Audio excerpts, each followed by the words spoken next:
We have distinguished guests that you will see. In fact, if you haven't been here, I think we can roll the Latino Thought Makers series reel. Is that part of the program today? Can it? Not just yet. Oh, in a few minutes, if you have never been here, you will see on the screen what Latino Thought Makers is all about. And you will see a lot of Hollywood elites that Rick Najera has brought to this stage. So if it's your first time, welcome. If you've been here before, thanks for coming back. Again, there'll be a Q&A at the end and a special award ceremony for 2 recipients. I don't want to spill the beans, so to speak, but this is all about the ladies. So, and I see a lot of ladies, especially young ladies in the audience, so look around how many young women will be hopefully inspired by today's talk. And without further ado, I'm gonna divert your attention to the screen, so let's watch. Here we go. My grandfather started Logan Heights, the barrio. Before then, it was a very boring middle-class white neighborhood. The white people left, and it got really fun. So I believe that we have a chance to really say something different that no one's ever said before. And this is a program started by people of color, reaching across the board, talking to people, and starting Latino thought makers. Because what this is our community meeting. What starts here can go national. That's the program. Ladies and gentlemen, my good friend, Mr. Edward James Owens. How come everybody uses the word race as if there's a black race, a white race, a brown race, a yellow race, a red race? How come everybody uses that way? When all of us know that there's only one race, and that's the human race, period.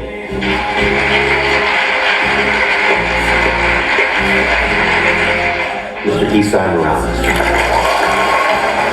I want to scratch below the surface. It's not just get your education, because education is just another word for indoctrination if you don't know what you're being taught. And to me, that's important. Big hand for the creator, executive producer, writer, director, all-around great guy, Mr. Carlos Portugal.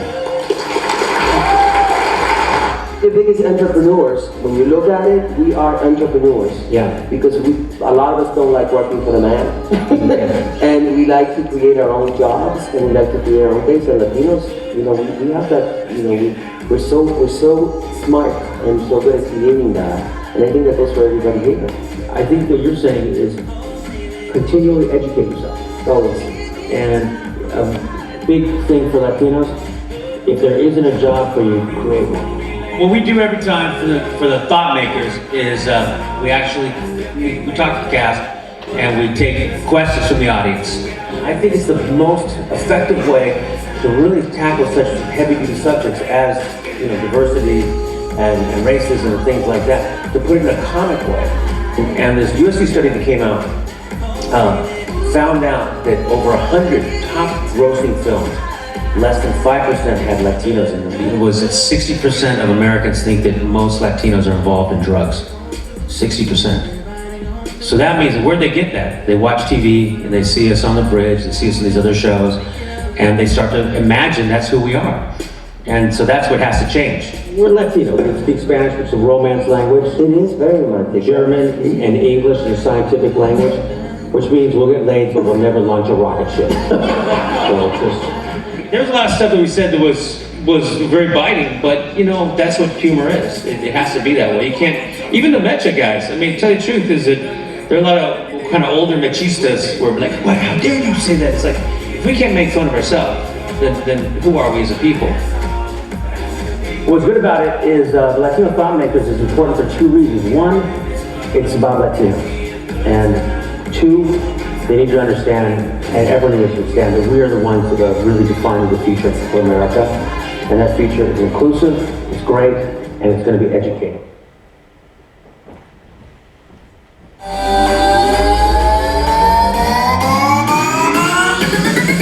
Give me some of that.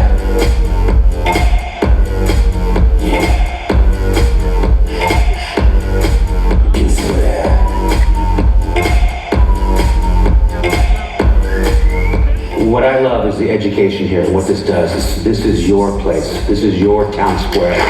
This is definitely the political season for Latinos. Am I right? The media helped elect Donald Trump as the nominee. I really don't want to say much. I stay quiet about that. I really do, because I have because I go crazy with this one. You know?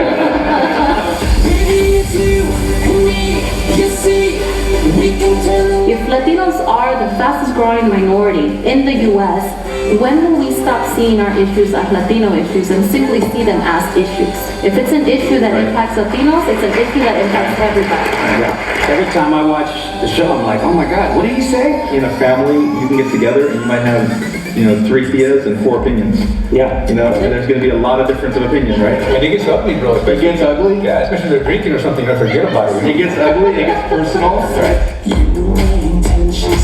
I know you can go on now. I had a hard shell, real hard shell. You couldn't even look at me because I'd hit you, Forget about this, man, Be this. You know what I mean? Yeah. And there's So much freedom, man. I know what's been on your mind. It's there. The way you do it. You got that something. You got that something. Ladies and gentlemen, the Dean of the Transitional Studies Division, Dr. Luis Gonzalez.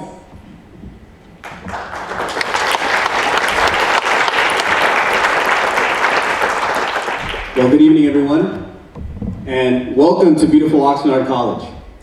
I want to thank you for joining us this evening for the season finale of the Latino Thought Makers series.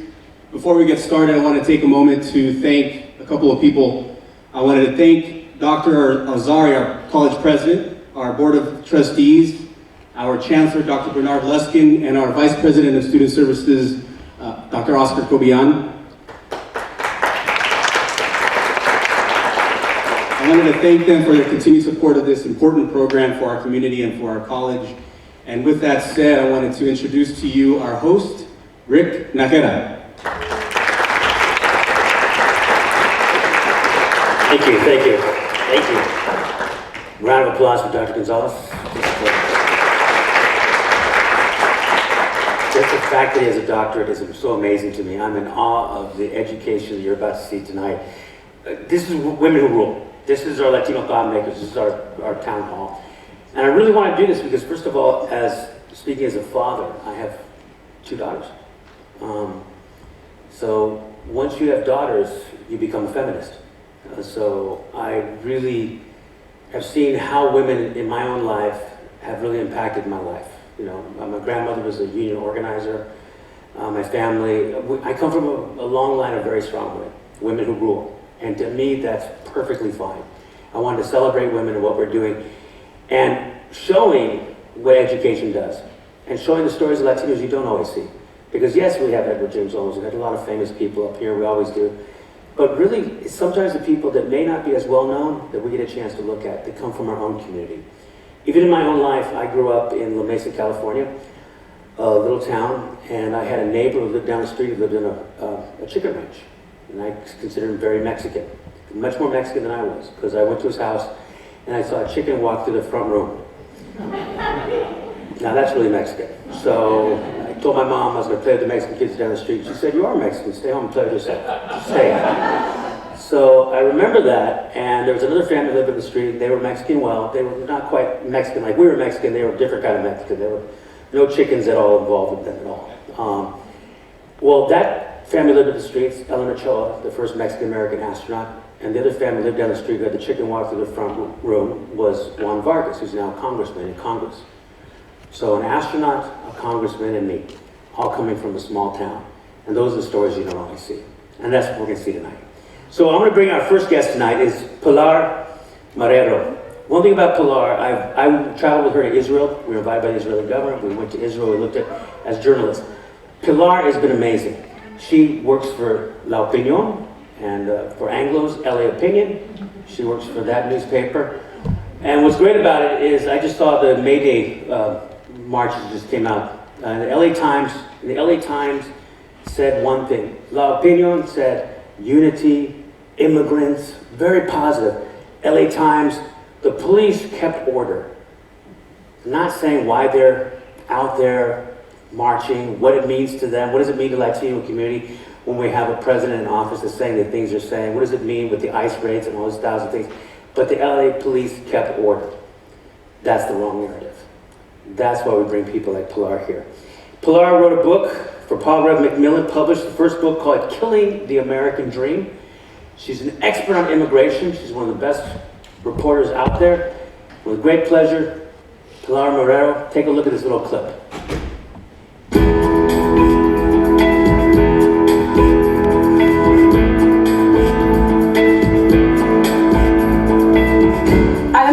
I came originally from Venezuela. I was born and raised there, and I went to journalism school in Caracas.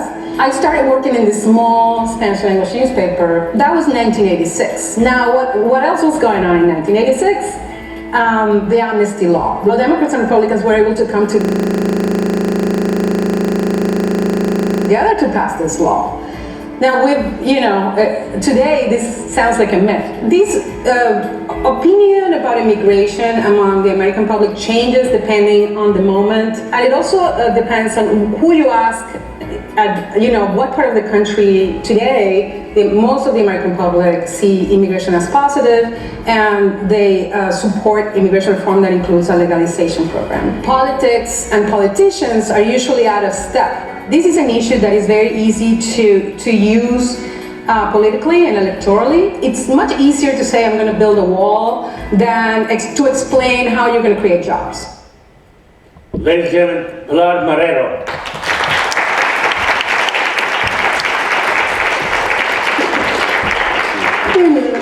Good. Grab a seat, grab a seat. This is our communication, this is our little dining room. Yes. Oh my, you have your book. I have my book. Killing the American Dream. Yes.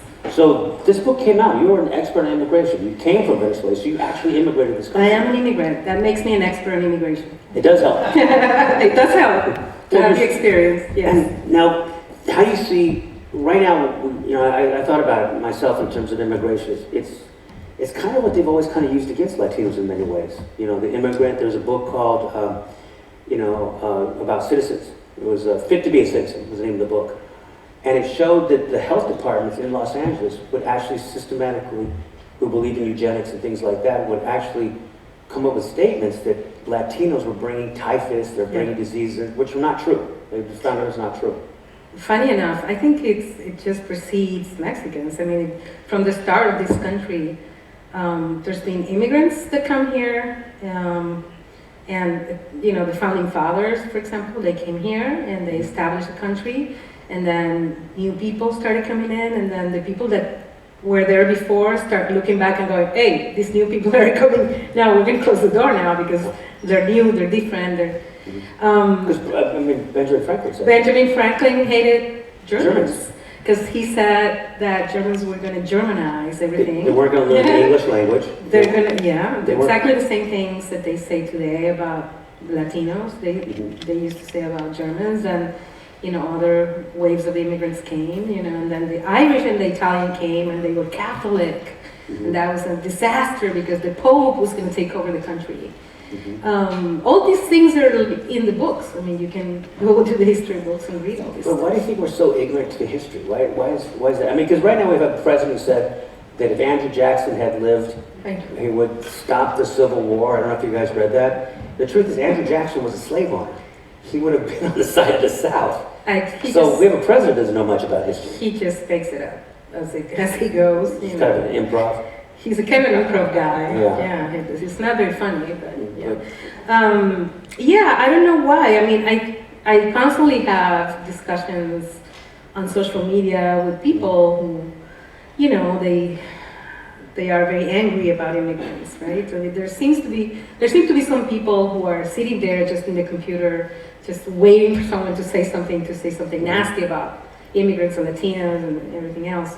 And I know more about this country's history and the history of immigration than they do. And they came, and they constantly say, well, my family came here in the early 1900s, and they were legal. And I'm like, how do you know? Yeah. How do you know they're legal? First of all, there didn't used to be legal or illegal immigration. When you would get on a boat, pay a head tax, if you survive the trip, you'd get here, and then a doctor would look you over, and if you were If you were healthy, then you can come in. 97% of the people who arrived in Ellis Island were allowed in. So, and then over the years, there were many different peoples that came, legally and illegally, and they had amnesties for all of them. So, But they seem to be they are always going against something like the Chinese Exclusion Act. yeah. You know, there was a real, it wasn't the Mexicans there after first, and this is in California, the Chinese and the Japanese. The Chinese came to build the railroads, right? So after they finished building the railroads, they didn't have any more use for them. And Chinese, you know how they are, they're very industrious and they open businesses. So, well, they started competing with the other people, you know, and then, oh, we don't like them anymore, so, you know, we're going to keep them out. Chinese exclusion. So they created this law that essentially said that if you were of Chinese descent, you could never become a citizen. For 60 years, the laws of the United States excluded people of Chinese descent. There's also a law they did, is that it was held up at a Supreme Court, I believe, that I think it was a Chinese man could not testify against a white man. Right. They actually threw the testimony of a Chinese man, a murder case out, right, and freed the murderer. Yeah. Because they wouldn't allow a Chinese man to say that this man murdered someone. Yes. So, I mean, this is the part that I don't think a lot of people do know. And I think if they put it, like I say about Latinos, I always go, listen, if you know us, you won't hate us. You can't hate us if you know us. Right. And that's the way I look at it, because most of the time, hate is built upon ignorance. You know, Yeah. like the Chinese are doing this, the Chinese are doing Did you hear about the case of this woman who's a Trump supporter and she's married to this Mexican guy who was actually undocumented? Yeah. And she thought he had been allowed to stay here. He had been here for a long time. He had a business. They were married, and he had been allowed to stay here because he was a good guy. You know, Yeah. during the Obama years, he was given a reprieve, and then she voted for Trump because she thought Trump was going to do something for the economy, but she ignored the whole other side, right, about how he's going to deport Mexicans. So it so happens that Trump came in and they deported him. Like one of the first people that got deported was this woman's, this guy in Indiana. You can look him up. What about the woman that came on the stage with Trump in Vegas? Was like, Mr. Trump, he's Oh yeah, from Colombia. I love her. I love Whatever her. happened to her? She hasn't got deported yet, that I know. Okay. No. But that would be kind of interesting, wouldn't it? I think it would have been. I mean, to me, that'd be the biggest irony of the joke. A very big irony. But is it the fact that it doesn't seem they want our work with Mexicans, but they don't want our presence? Isn't that kind of a schizophrenic policy? Do you think President Obama, and I know this comes up a lot, in his first years could have done immigration reform? He could have. And why he did chose not to. And why did he chose not to? He had, it wasn't a priority for his days, the people that voted for him. He felt, and people in his administration felt that they had all the things that they needed to take on before. Remember, we were in the middle of a great recession, and they wanted to get healthcare done. And people like Ralph Emanuel, who later became the Chicago mayor, they felt like immigration could be pushed back because Latinos as a constituency are always take it for granted, you know. Republicans push us away and the Democrats take us for granted. So it's until we show more of a voting power and more economic power as well, I don't think that's going to change. But yeah, he could have, and as you know, and I have a whole chapter about this in my book. He deported more people than any other president in history, but Republicans never conceded that point. They always talked about Obama as someone who had open borders and who allowed all the Mexicans in and everyone else. And the reality is that he was very tough on immigration. And he really implemented a lot of the laws that had been passed in the last 25 years, in the Clinton era, etc. I was at Marietta when the undocumented students, or undocumented minors, were there, and I covered that, and I remember writing a report about it.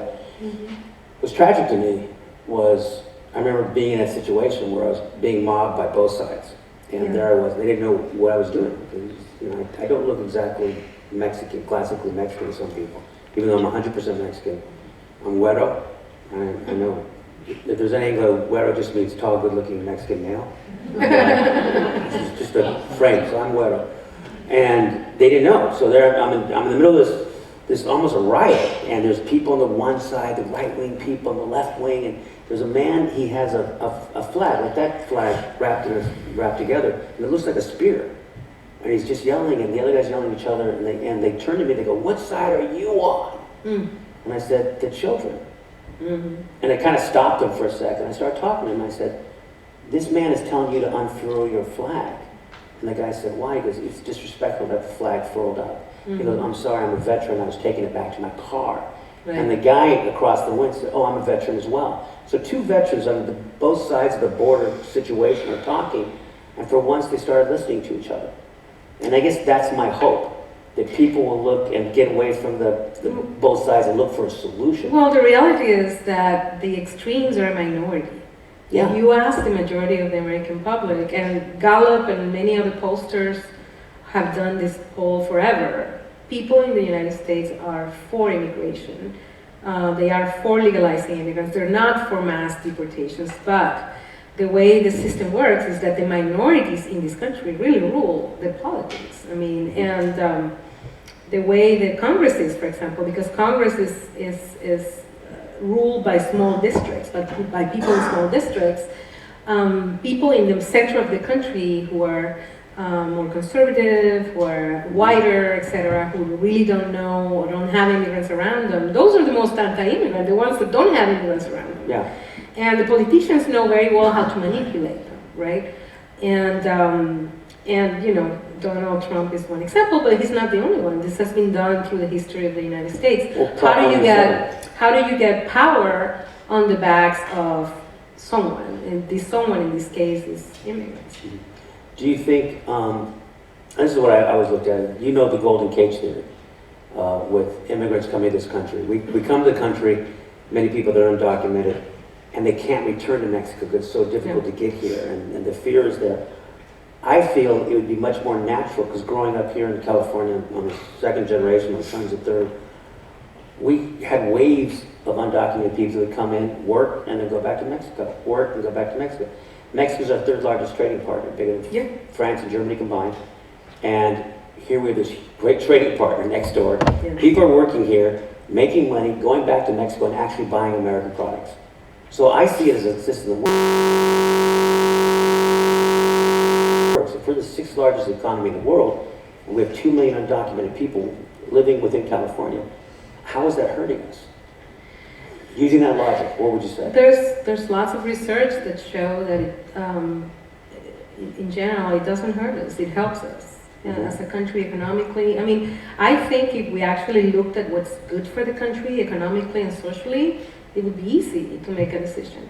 But the problem is that that's not how people look at it in politics. They look at it as a bargaining chip, right? So they use immigrants, and maybe they exploit some fear that's there, or maybe there's this working class that's really hurting at the bottom of the United States, and there's an elite like Donald Trump and many others who are making all the money. And you know, we do know that the income gap in the United States has grown tremendously. Yeah, wealth disparity.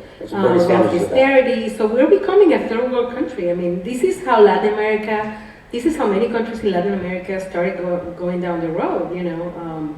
Rich countries like Venezuela, where I'm from, let's not even talk about, you know, what's going on there.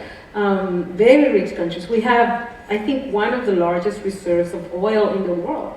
And the country is in ruins because the political class has made a mess out of the country. So this is what I'm afraid is happening here in the United States. Instead of, you know, taking care of the people, this is becoming more of a oligarchy of people who really control all the resources and all the wealth.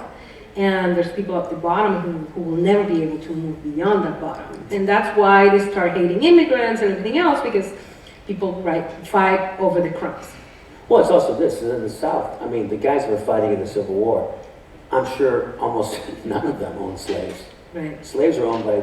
But the rich people. The rich people. Yeah. I mean, maybe it was the fact that they're fighting the war for the rich people, and it seems to be the case. It's like you go, you're taught one thing, you show that the immigrants bad, these people are bad, hate them. They're, you know, it's almost a Nazism, going back to, you know, socialism of the Nazis. And it's silly, because the reality is that all of those very rich people owe a lot to these to these immigrants. I mean, how many immigrants do you think, Donald Trump has hired, to build his buildings? I mean, there's a lot of stories about, the Polish immigrants that he didn't pay, all the immigrants that worked in his hotels, many of them undocumented. He's married to an immigrant. He's married to an immigrant. His mom was an immigrant. Right, exactly. It's odd how that narrative has changed, where you sit there and go, I mean, my family, second generation, I asked my grandfather, when did you cross the border?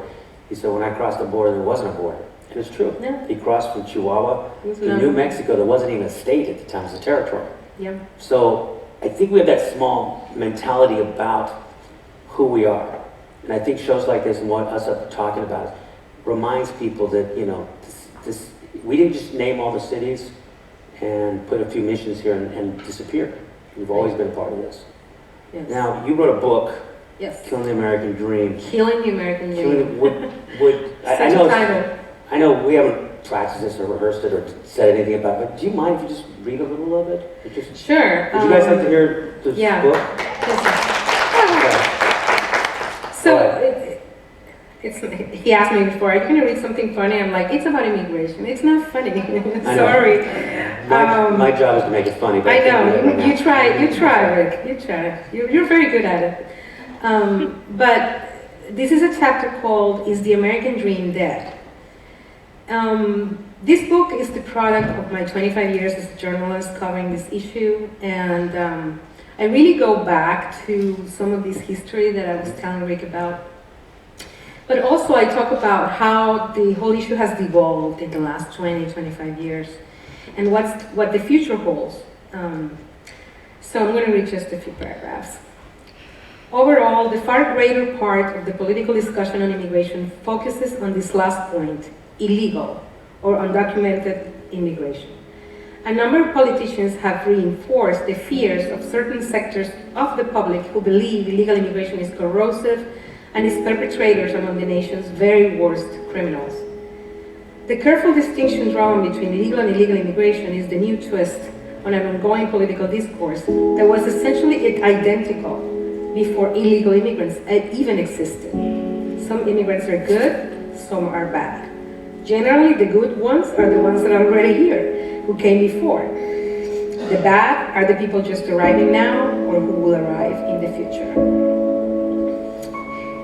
Over the past 15 years, the idealistic nation, the Statue of Liberty, so powerful it symbolizes, has devolved into one that exploits, vilifies, threatens, and routinely violates the human rights of many immigrants. People whose only mistake was coming to this country in search of a better life, at a time when the borders are more closely controlled than ever before. In my work as a journalist reporting on immigration issues in Los Angeles over the past several years, I have written about how the lives of undocumented immigrants have become even more challenging. If achieving the American dream means enduring the hardships inherent in transitioning to a new country, working tirelessly and making sacrifices to ensure one's children have a shot at a better life, the current generation of undocumented immigrants, 11 million people who came here because there was a job waiting for them, or in the case of children brought by their families through no fault of their own, are paying a very high price.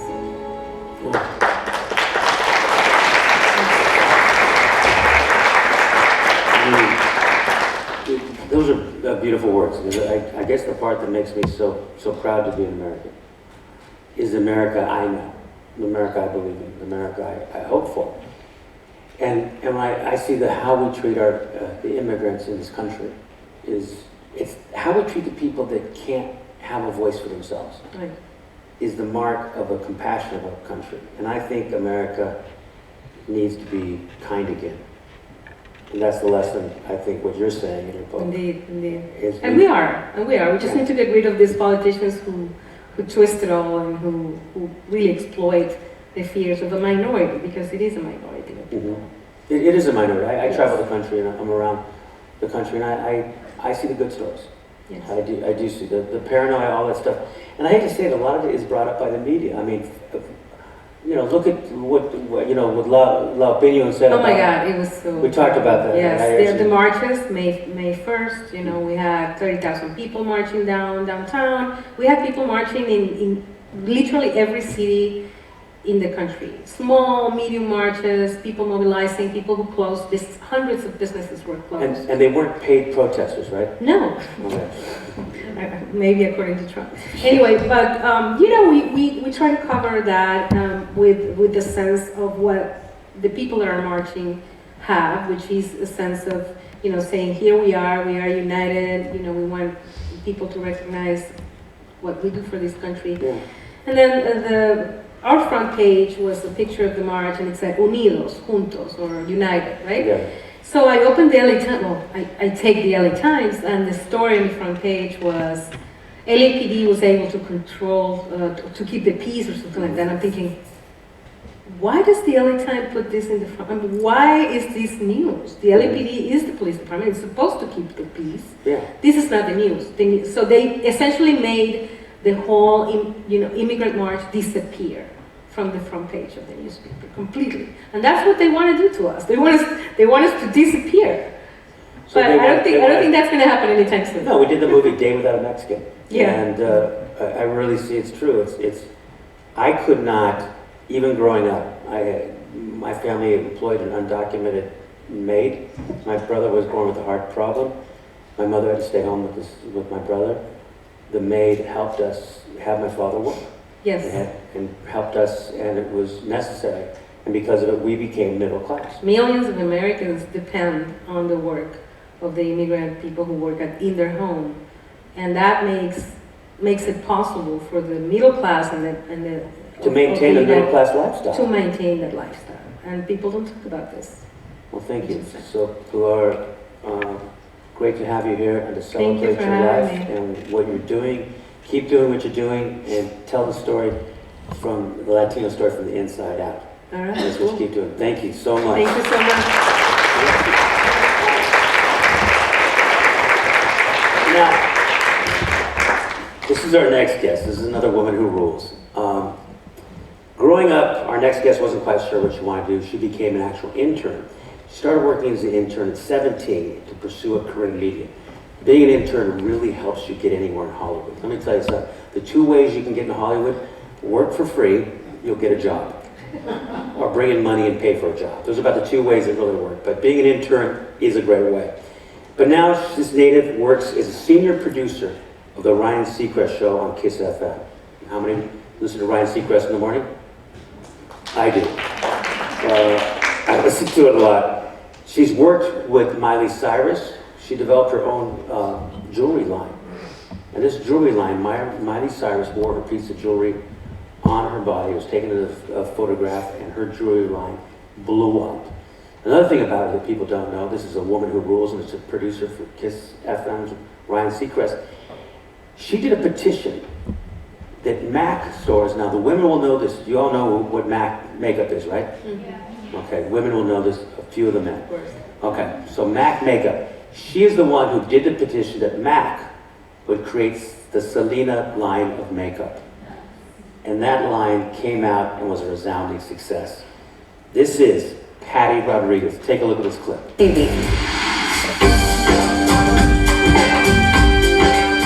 Hi, my name is Patty Rodriguez, and I'm a senior producer for the Ryan Seacrest radio show on KISS FM. On our way to a meeting here at the radio ranch. I understand we have a new visitor, Alexander, the baby. In a nutshell, I work with a team of producers to create content and just create a good show that all of the LA can just love. It's a very small group of people, and we just, we know each other like family. We spend probably more time with each other than we do with our own families. We have a really good relationship. He surrounds himself with a team that he trusts. But in spite of her successful rise within the radio ranks, Patty's passion for self-expression took an unexpected turn that eventually fulfilled one of her biggest dreams. Miley Cyrus is the one that started everything. I was looking for a necklace, or I wanted a necklace that had, the city that I grew up in, and I wasn't gonna find it anywhere, so I decided to make it myself. The girls at work and the guys were like, "Where'd you get it?" I'm like, "Oh, I made it." And they're like, "Can you make me one too?" Wow. Ladies and gentlemen, Patty Rodriguez.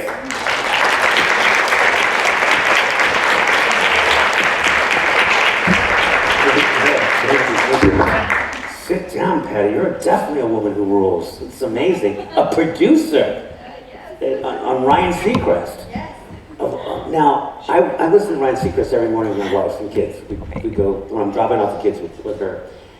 And I hear one thing you have on that show, Ryan's Roses. And they call people up. Have you guys heard this? Ryan's Roses? You guys like it? Well, it's like watching a train wreck. I hate to say it. Once I hear it, I go, okay, oh. Because there's always a woman calling up going, I feeling my husband might be cheating on me or something like that. Or sometimes it's a man calling about his wife. And all of a sudden, they call someone up, and the thing is, hey, we're calling from such and such, Roses, and we're offering a free, you don't have to pay any money at all, just who do you want to give roses to? It's a classic setup. So the guy says, I want to give it to, hopefully, send it to my wife. But many times they don't. They'll say, send it to, Shaniqua, Clarissa, Maria, whoever, but, never the wife. And the wife gets on the phone and goes, who are you sending this to? And the fireworks start. How did that start happening? I don't know. Excuse me, Rick? Yeah. Your mic's not on. Oh! Nope. Is the mic not on? Now? Now it's on. Okay. Oh, good. All right.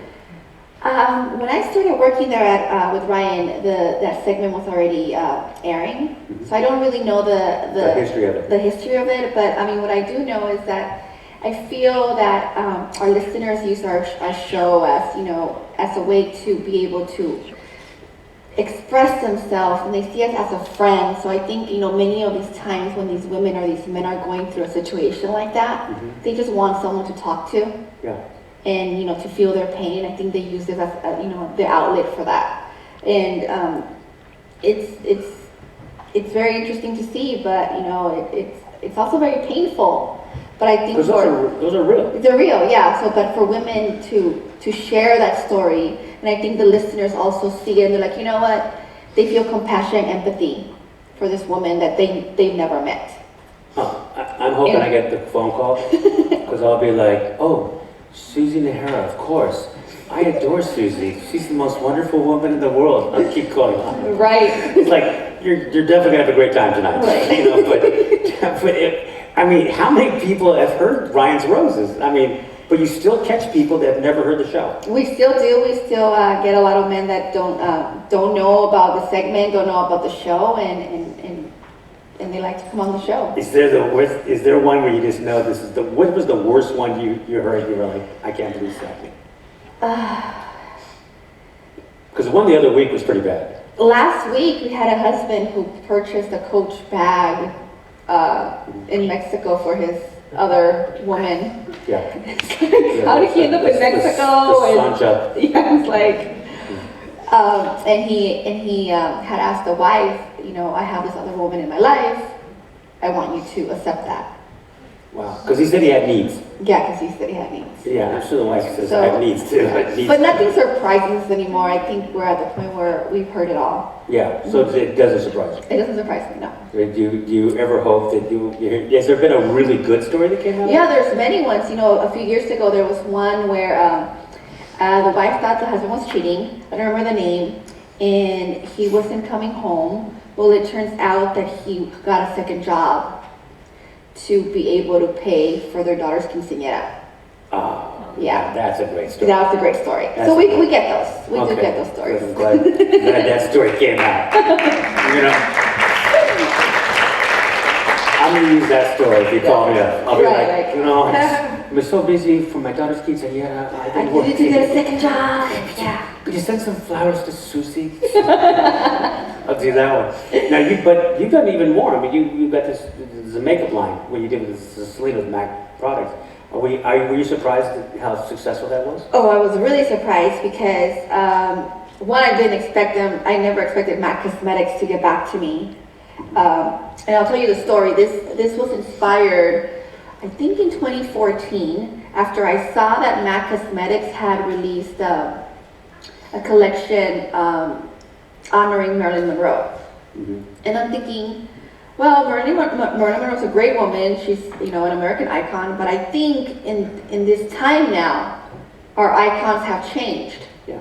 And I really think that Selena Quintanilla is the epitome of the American woman.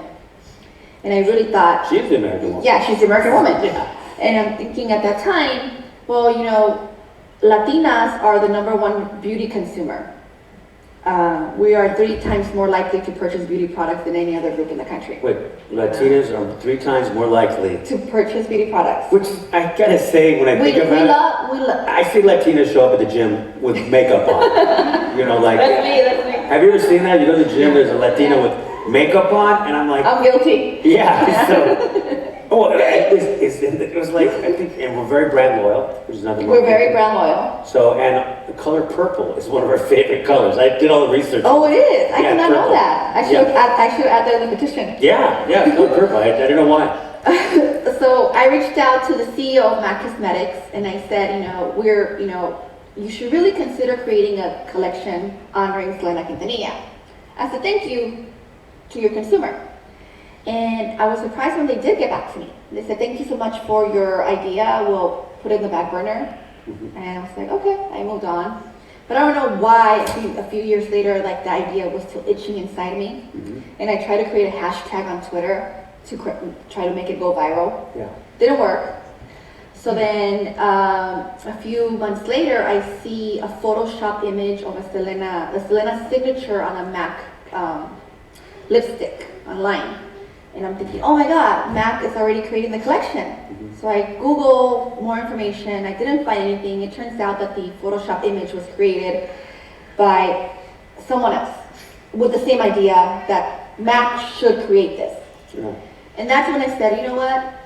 I'm going to email the CEO again and say to him, you need to do this. Yeah. And I did. He didn't reply back. So I said, you know what? I'm going to do a petition. See what happens. And it was the night before my son's birthday party. And instead of me stuffing the piñata, they're creating petitions. So I created the petition and I left it alone. I went to my son's birthday party. We had his little party. I came home and I see 5,000 signatures. And I was like, whoa. 5,000 signatures? Like in like a few hours. Wow. And I'm like, whoa. And then the next day was 10,000. And I was like, whoa, and then everyone starts calling me, and I'm like, no, this is not about me. And then MAC Cosmetics calls me, and they're like, okay, we get it. How do we do this? And I said, well, I think you need to call the family. And they're like, well, how do we get a hold of the family? And I said, well, hold on. So I Googled the family's phone number, and I said, here is the phone number. Why don't you call them? And they're like, well, so the phone book in Texas says Selena's family. Yeah, pretty much. And I said, you know what, let me call them. So I called Selena's sister, Suzette. I was like, you don't know who I am, and you probably think I'm crazy, but I'm not crazy. But I did this a few days ago, and Mac wants to talk to you. Can I put them on the phone for you? And she's like, okay. So then I'm like, okay guys, you guys are connected. I'll see you guys later. And the next thing I know, the collection was created. Yeah. Did they send you a free collection? They did, and they actually sent me to Corpus Christi, and I was very excited. Look at that. That sounds like a great time. Yes. I mean, listen, you I love your job. For me, it's like, I read all the hard news, I speak at Harvard and all these things, but Ryan's Rose is like one of my favorite things in the morning. And so my wife's laughing, going like, do not ask her about Ryan's Rose, like it was too beneath this conversation. I'm like, I gotta know about Ryan's Roses, but not only that, you've also been a cultural, pioneer with your jewelry line. Yes. I mean, that's amazing. What was it like for you, all of a sudden, Miley Cyrus? Well, that was also crazy. I think everything that I do, I don't do it thinking where it's going. I think I just do it because I'm very impulsive. So yeah, I decided that I wanted to create a necklace for myself because I'm from Linwood. Does anybody know where Linwood is? It's pretty far. Is it pronounced Linwood? Linwood. Yeah. Linwood. Yeah, so I'm very proud of Linwood, my city, and I wanted to create a necklace that said Linwood on it. Nothing crazy, just said a necklace because, you go to the store and, I love jewelry. And I go to the stores and I see necklaces that say Los Angeles or New York or, the big cities. It's kind of like those you really swap meets and stuff the like swap, that. Yes, exactly. That we all grew up with. Because in Venice, I would go, there's like an indoor swap meet. Yes. That's how modern Venice has swap meets. There's an indoor swap meet. But those kind of jewelry things, it's very personal. Very it's part of your identity. Yeah. And that's what I wanted. So I created the necklace for myself and then I go to work And my coworkers are like, where did you get this? I'm like, oh, I made it. And they're like, can you make me one? I'm like, great, sure. Okay. So I made one for my coworker. Then we had Miley Cyrus on the show, and she sees the necklace on my coworker. And it said Lynn. No, it said, that one said 818, the area code. Ah, 818. Miley Cyrus is from the 818. Yeah, I was up here in the 805.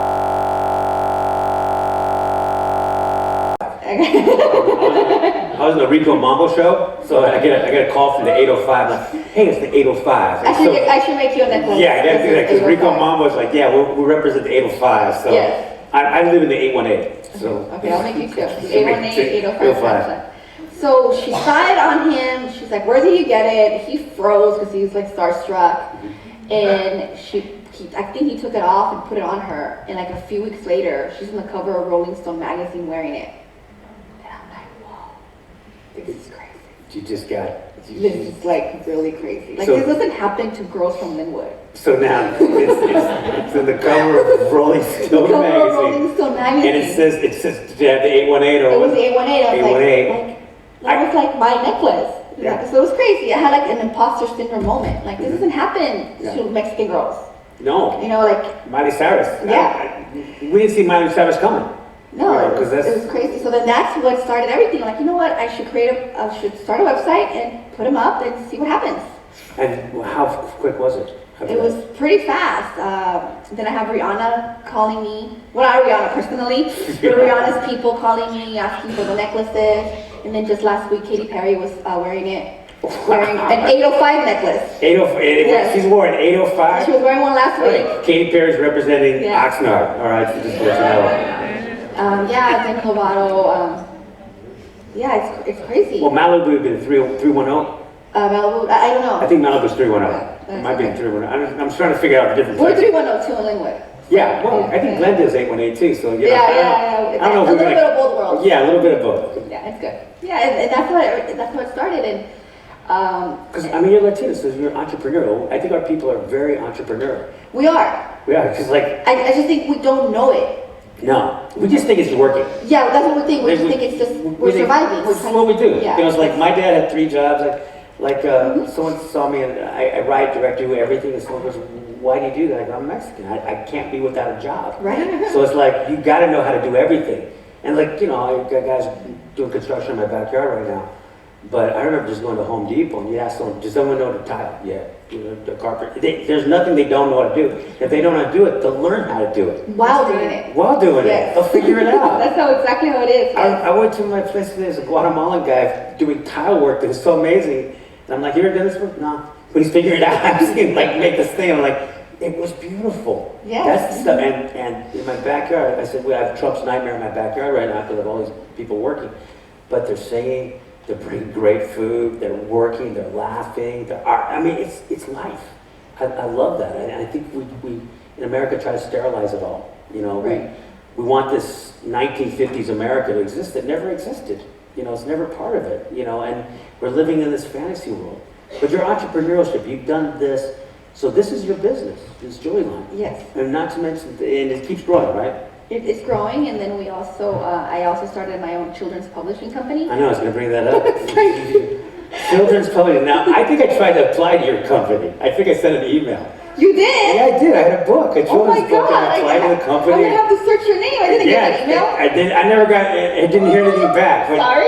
Yeah, it was a book. It was a book I wrote when I was in 1st grade, and it's an actual book, and it changed my life. What happened was, as a kid, this surprised me. I was flunked as a kid. I was, you know, I had dyslexia. I was actually considered, you know, slow. That's what they called me back in those days, and so they flunked me in school. The thing is, I didn't talk because I was, you know, Mexican American kids are very polite. Right. So I wasn't speaking all the time, and all the other kids were yelling and speaking. And I was being just very quiet. And one day, one teacher asked, I'd been flunked, and everyone said he was slow. She started talking to me. She goes, "He's not slow, he's really smart." And she goes, "Why aren't you talking?" I go, "I have nothing to say." I go, "I'll talk when I have something to say." And she goes, "Well, why don't you tell me a story?" So I told her I'd make up stories, and she'd make these little books for me out of cardboard and paper, and she'd wax paper, and she'd iron it, and they'd make a book. And I'd be like, "I can make a book." So I told her a story. The story was called The Colored Boy. It's about a boy that grew up in a little town where I was, La Mesa, and he sees his world, and he goes around, but he's not really welcome, he's not sure about anything, and he meets a boy that's all these different colors, and he can't figure it, just every different color in the world. And he looks at him and he says, it's okay to have many colors. I'm from a planet where colors are loved, and the more colors you have, the better you are, and we love colors. And so this little boy goes to this planet, and he becomes the colored boy too. And after writing that book, years later, I'm writing my other book, Almost White, that came out. They once said, where'd that story come from? I remember it. I said, I realized in that chapter, I was the colored boy. Here I'm writing a thing as a kid, and you're going, so that was the book I sent you guys. That's such a sweet story. Yeah, wow. Thank you. So, I'm gonna look at my emails now. Look at your emails. I'm gonna go through it. I'm so sorry, I had no idea. No, I'm not saying this. I'm not ambushing you right now. Just to put you on your blast. I like to bring people on stage just to embarrass them and put them on blast. But then you never return my calls. I'm gonna have to call someone. my office and didn't we get it? It's the colored boy. Maybe he thought I was being prejudiced, something like that. I don't know what. I misinterpreted. I mean, but I love the fact you're doing that. You're doing books for kids that don't see themselves in books. For our children, yes. That's, to me, so revolutionary that you're doing that, because I think part of the problem is when we're not included in the picture, when you don't see Latinos in film, or you don't see Latinos in TV, or you see Latinos in books, our generation, the first 5 years, at least there's even an organization in California called First 5, most of the children born in America today are Latino. Mm-hmm. And with this huge market of Latinos, and if they don't see themselves, how can they love themselves? How do they know they belong? They don't know they belong. They don't know they're part of the picture. You know, I was one of those children that didn't believe in myself. I always thought that all those amazing things happen to other people. But I loved reading, and I was obsessed with the Sweet Valley High School books. Mm-hmm. There were those books catered to teenagers, young girls. And I remember one of the books was a story about a girl and her boyfriend. And they were like really popular couple at school. But her parents didn't approve of him because he was Mexican. Wow, that was in the book. In this book. What? And then... was it a good story? How did it end up? It ended with them getting back together, staying together, but the whole story is about, the parents not approving of this couple, not approving of him because, according to the parents, those Mexican people were trouble. So imagine reading that book, 8 or 9. You're always building and working and singing songs and creating great food, all that. Yeah, but when you're reading this book and you're putting these people in a pedestal, and then you're reading a book and they're talking about who you are and your identity in this way. When you're 8 or 9, you're not able to separate fiction with reality. You believe it. Mm-hmm. And so when I was pregnant with my son, I remember the love that I have for reading, and I remember those stories and that narrative, and I told myself that I didn't want my son to ever grow up not believing that he did not belong, and I wanted to make sure that everything that I did was to provide him with spaces that he will see himself in. And that's, on the radio, and everything that I do, in my life, it's all about my community and making sure that our children see themselves. So I thought about creating bilingual baby board books to introduce books to the youngest reader from the minute they're born. And I pitched the idea to a lot of publishers in the country. And those that did get back to me, they said no. And I got really discouraged because, again, I start thinking I'm not worth it. This was a stupid idea, and da da da da. So I left and I forgot about the idea and I moved on. And in 2014, I had a house fire, and I lost everything. And it was a very, very stressful situation. Nobody was home. But you have to start from nothing again to rebuild everything you have. And I got really depressed, and I started questioning my life and what it is that I wanted to, what legacy I was leaving behind. What am I doing for my child? I'm telling my child that he could be anything he wants to be, but his mother is not being that person. Mm-hmm. So I remember the books again. And I started thinking about, okay, I need to get these books done. And I started pitching the idea to independent publishers. And I was on the phone with one of them, and one of them said, Latinos don't read to their kids. Latinos don't read to their kids? Yeah.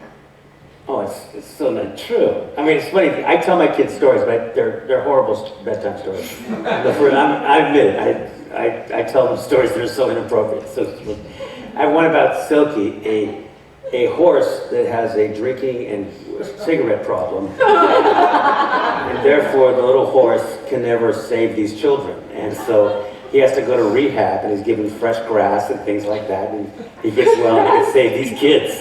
And I'm telling these stories, and I go, I'm such a bad parent. I'm so bad. And not to mention that I took my kids to like Petco and told them it's the zoo, you know, because it's being cheap. So it's like they had more fun than the zoo. So I just want to tell you that right now. But I always tell stories to my children. They may be inappropriate and bad, and Susie does too. But we want to read to our kids. We do, but that's the narrative. That's how we're seen. Yeah. Still to this day, we're still. Even though there's a book writer right there, a book writer here. Yeah, I mean we're still. Invisible to these people. Yeah. For some odd reason, we're still not. But you know, that only motivated me to create my own publishing company. I got with my best friend, and we're gonna do this together. We're gonna create little libros, which translates to little books, and we published our first 3 books. A few months later, and they're great. I mean, we're now at Target, wow, at Barnes and Noble, at the museum. Thank you.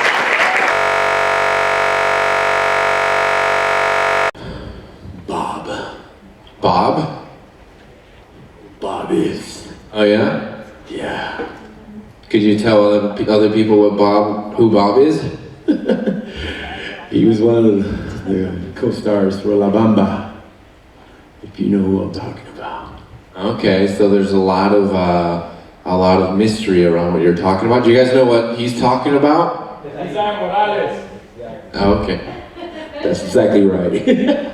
So we have distinguished guests, as you will see. In fact, if you haven't been here, I think we can roll the Latino Thought Makers series reel. Is that part of the program today? Can it? Not just yet. No, in a few minutes, if you have never been here, you will see on the screen what Latino Thought Makers is all about. And you will see a lot of Hollywood elites that Rick Najera has brought to this stage. So if it's your first time, welcome. If you've been here before, thanks for coming back. Again, there'll be a Q&A at the end and a special award ceremony for 2 recipients. I don't want to spill the beans, so to speak, but this is all about the ladies. So, and I see a lot of ladies, especially young ladies in the audience, so look around how many young women will be hopefully inspired by today's talk. And without further ado, I'm gonna divert your attention to the screen, so let's watch. Here we go. My grandfather started Logan Heights, the barrio. Before then, it was a very boring middle-class white neighborhood. The white people left, and it got really fun. So I believe that we have a chance to really say something different that no one's ever said before. And this is a program started by people of color, reaching across the board, talking to people, and starting Latino thought makers. Because what this is our community meeting. What starts here can go national. That's the program. Ladies and gentlemen, my good friend, Mr. Edward James Jones. How come everybody uses the word race as if there's a black race, a white race, a brown race, a yellow race, a red race? How come everybody uses that way? When all of us know that there's only one race, and that's the human race, period.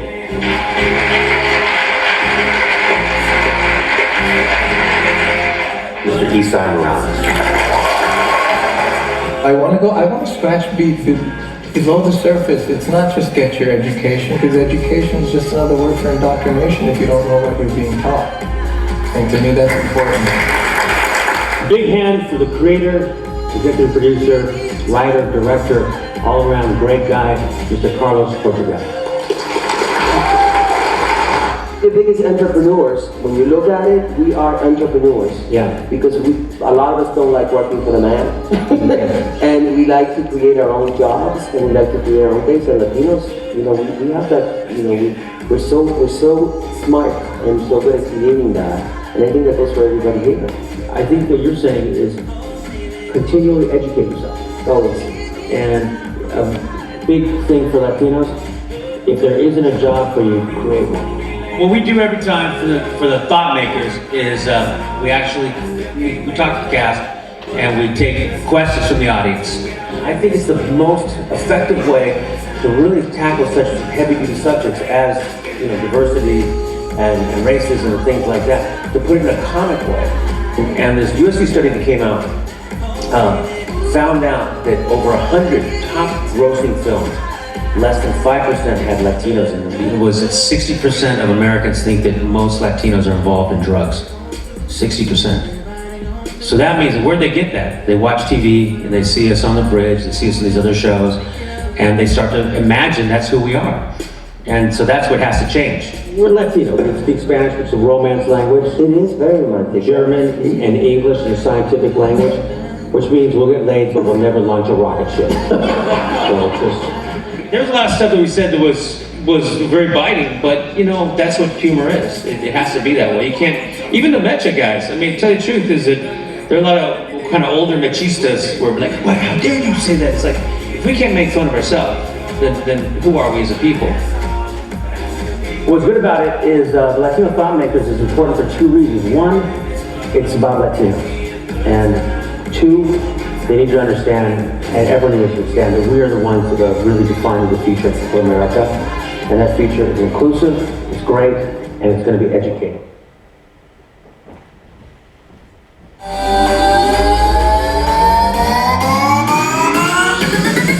Give me some of that.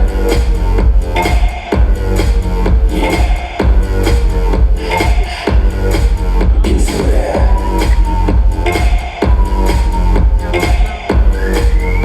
What I love is the education here. What this does is, this is your place. This is your town square. This is definitely the political season for Latinos. Am I right? The media helped elect Donald Trump as the nominee. I really don't want to say much. I stay quiet about that. I really do, because I have because I go crazy with this one, you know?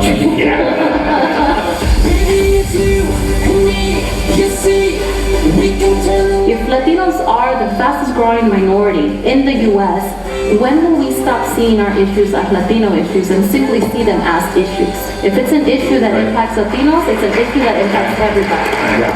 Every time I watch the show, I'm like, oh my God, what did he say? In a family, you can get together and you might have, 3 tias and 4 opinions. Yeah. And there's going to be a lot of difference of opinion, right? And it gets ugly, bro. It gets ugly? Yeah, especially if they're drinking or something, I forget about it. It gets ugly, it gets personal. Right. You know my intentions. I know you can go on now. I have a hard shell, real hard shell. You can't even look at me because I hate you, Forget about this, man, Be this. You know what I mean? Yeah. And there's so much freedom, man. I know what's been on your mind. Give me some of that. The way you do it, you got that something. You got that something. Ladies and gentlemen, the Dean of the Transitional Studies Division, Dr. Luis Gonzalez.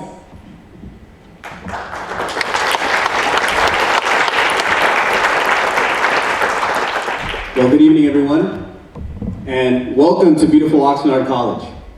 I want to thank you for joining us this evening for the season finale of the Latino Thought Makers series. Before we get started, I want to take a moment to thank a couple of people. I wanted to thank Dr. Azari, our college president, our board of trustees, our chancellor, Dr. Bernard Luskin, and our vice president of student services, Dr. Oscar Cobian. I wanted to thank them for their continued support of this important program for our community and for our college. And with that said, I wanted to introduce to you our host, Rick Najera. Thank you. Round of applause for Dr. Gonzalez. Just the fact that he has a doctorate is so amazing to me. I'm in awe of the education that you're about to see tonight. This is women who rule. This is our Latino thought makers. This is our town hall. And I really want to do this because, first of all, speaking as a father, I have 2 daughters. So once you have daughters, you become a feminist. So I really have seen how women in my own life have really impacted my life. You know, my grandmother was a union organizer. My family, I come from a long line of very strong women who rule. And to me, that's perfectly fine. I wanted to celebrate women and what we're doing and showing what education does and showing the stories of Latinos you don't always see. Because yes, we have Edward James Olmos, we had a lot of famous people up here, we always do. But really, it's sometimes the people that may not be as well known that we get a chance to look at, that come from our own community. Even in my own life, I grew up in La Mesa, California, a little town, and I had a neighbor who lived down the street who lived in a chicken ranch. And I considered him very Mexican, much more Mexican than I was, because I went to his house and I saw a chicken walk through the front room. Now that's really Mexican. So I told my mom I was going to play with the Mexican kids down the street. She said, "You are Mexican, stay home and play with yourself. Just stay." So I remember that, and there was another family that lived in the street. They were Mexican, well, they were not quite Mexican like we were Mexican, they were a different kind of Mexican. There were no chickens at all involved with them at all. Well, that family lived in the streets, Ellen Ochoa, the first Mexican-American astronaut, and the other family lived down the street who had the chicken walk through the front room was Juan Vargas, who's now a congressman in Congress. So an astronaut, a congressman, and me, all coming from a small town. And those are the stories you don't always see. And that's what we're going to see tonight. So I'm going to bring our first guest tonight is Pilar Marrero. One thing about Pilar, I traveled with her to Israel. We were invited by the Israeli government. We went to Israel. We looked at as journalists. Pilar has been amazing. She works for La Opinión and for Anglo's LA Opinion. She works for that newspaper. And what's great about it is I just saw the May Day marches just came out. The LA Times said one thing. La Opinión said unity, immigrants, very positive. LA Times, the police kept order. Not saying why they're out there marching, what it means to them, what does it mean to the Latino community when we have a president in office that's saying the things they're saying, what does it mean with the ICE raids and all those thousand things. But the LA police kept order. That's the wrong narrative. That's why we bring people like Pilar here. Pilar wrote a book for Paul Rev Macmillan, published the first book called Killing the American Dream. She's an expert on immigration. She's one of the best reporters out there. With great pleasure, Pilar Marrero, take a look at this little clip.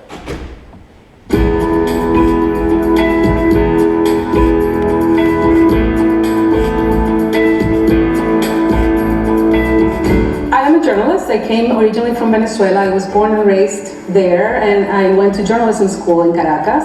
I started working in this small Spanish language newspaper. That was 1986. Now, what else was going on in 1986? The amnesty law. The Democrats and Republicans were able to come to